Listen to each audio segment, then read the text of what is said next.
Il n'est plus nécessaire désormais de sortir de chez soi. Ce n'est plus la peine de vous rendre au spectacle. C'est le spectacle qui se rend à domicile.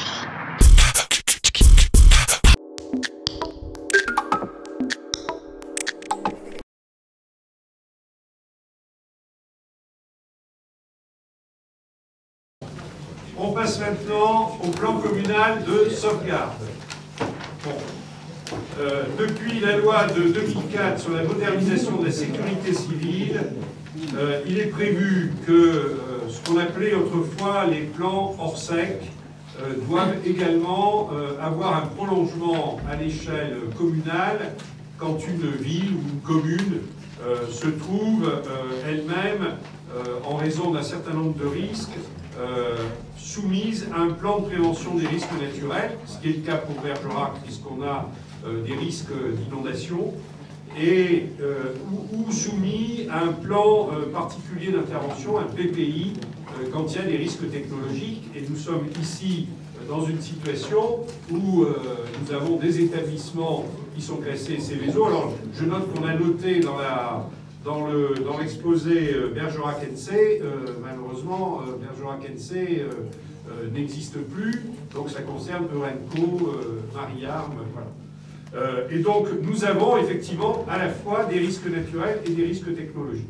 Et donc, nous avons l'obligation, au regard de la loi, et ça paraît logique si on veut avoir une bonne articulation entre tous les moyens de secours en cas de catastrophe naturelle ou technologique, il paraît normal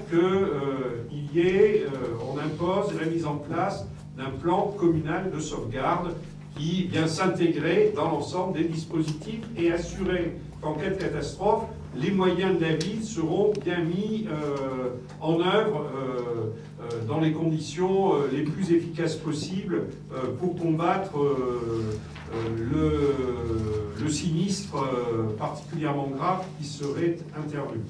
Donc ce plan communal de sauvegarde, il se construit à partir de l'évaluation, de la connaissance des risques.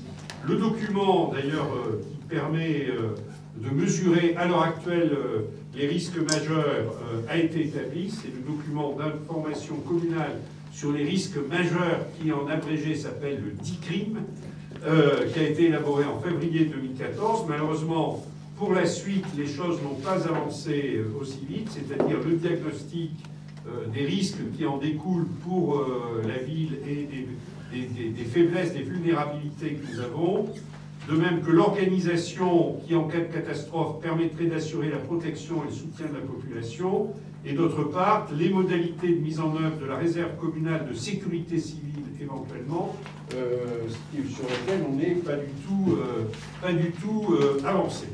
Donc, on a besoin aujourd'hui d'engager, et l'État nous demande d'ailleurs, parce que cette obligation pèse sur la ville depuis déjà un certain nombre d'années, l'État nous demande d'accélérer la réalisation de ce plan communal de sauvegarde.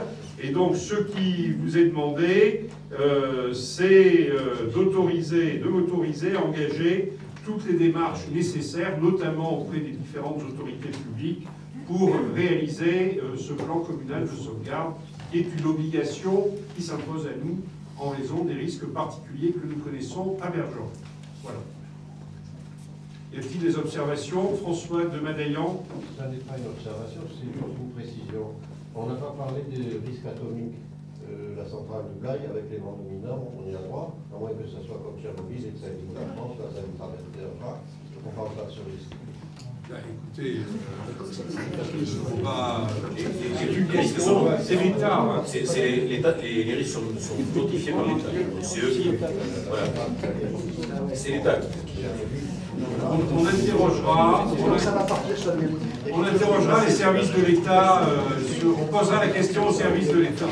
Mais il y a ce qu'on appelle le porter à connaissance, je dirais, ça n'y figurait pas, et donc on interrogera les services de l'État là-dessus. C'est une question qui est justifiée, dans le principe.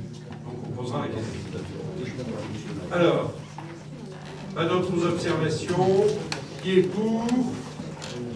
Qui est contre? Qui s'abstient? C'est adopté. Non.